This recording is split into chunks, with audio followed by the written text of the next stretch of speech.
Yung magandang hapon mga kamatik. Papakita ko sa inyo ito dalawan saringgola mga kamatik na guryon mga kamatik. Dito kasi mga kamatik sa ngayon, nandito ako sa Bicol. Wala akong mapaglibangan mga kamatik. Gumawa ko ng guryon, dalawa mga kamatik. Ito naman mga kamatik, paisda ang datingan.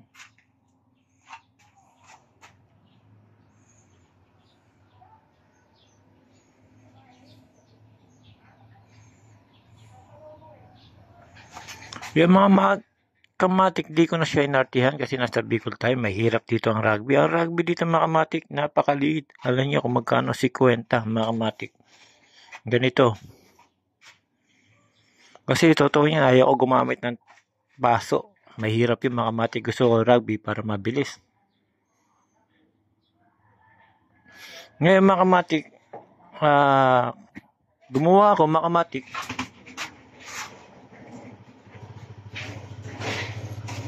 ng disda para may libangan ako mga kamatik. Mahirap sa Bicol pagka wala ka libangan, nakaupo ka lang magkapon. May kita ka nga mga kamatik, mga pasok na mga tao sa beach resort. Pero hindi naman lagi-lagi Pasko mga kamatik. May araw na wala, may araw meron. Sabado, Linggo, marami naman kayo kahit pa paano mga kamatik. So ngayon mga kamatik, dito natin sa Saringola, dalawang guryon.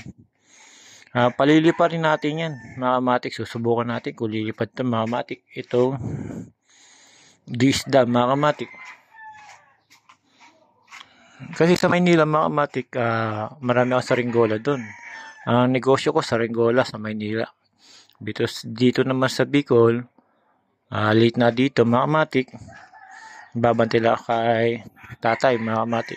So ngayon mga kamatik, ito yung disda na simpleng kulay, simpleng disenyo lang. Ngayon mga kamatik, meron pang isa mga kamatik, dibuan. Pero iniba ko yung dibuan mga kamatik. Gusto ko mga kamatik, simple lang ang forma para mabilisan.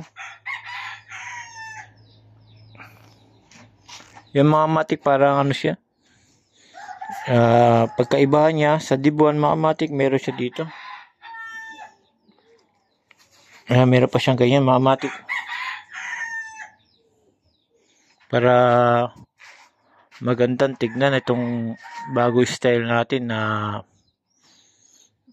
guryon mga kamatik.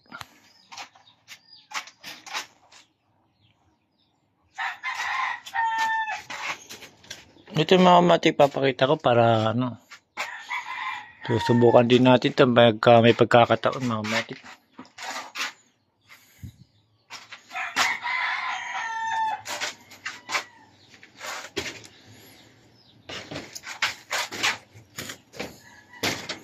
Lahat tayo pagsasabitan. Teka, ano pa tayo? Pati pagsasabitan, problema pa.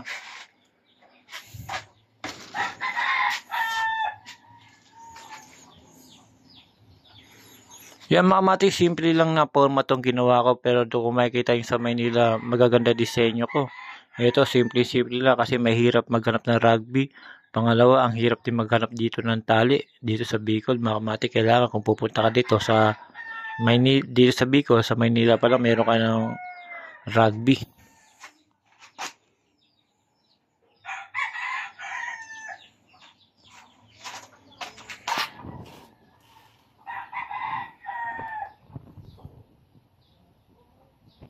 Nilagyan ko siya ng palikpik para maganda rin tignan siya mga kamatik.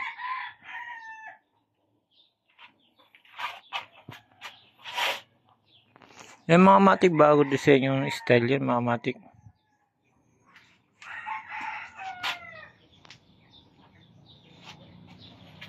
Susubukan din natin ito mga kamatik. Sa ngayon mga kamatik, hapon na.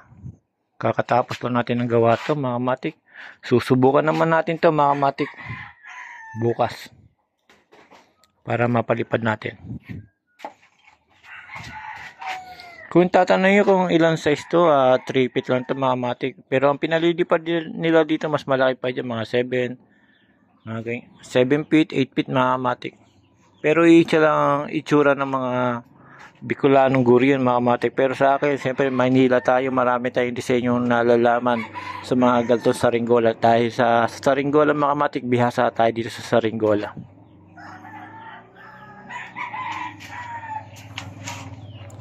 Yan mga kamatik, pinakita ko na sa inyo yung dalawang klaseng Saringola na guri yun, mga kamatik.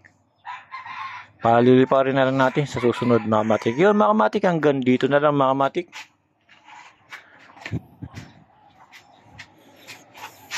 Sido kamatik, laging matik, mga kamatik, kahit saan tayo pumunta, makakagawa pa rin tayo ng guryon. Kahit sa Bicol, mga kamatik, ngayon sa Bicol ako, nakagawa pa rin ako ng guryon, mga kamatik, kahit na mahirap maghanap na rugby dito.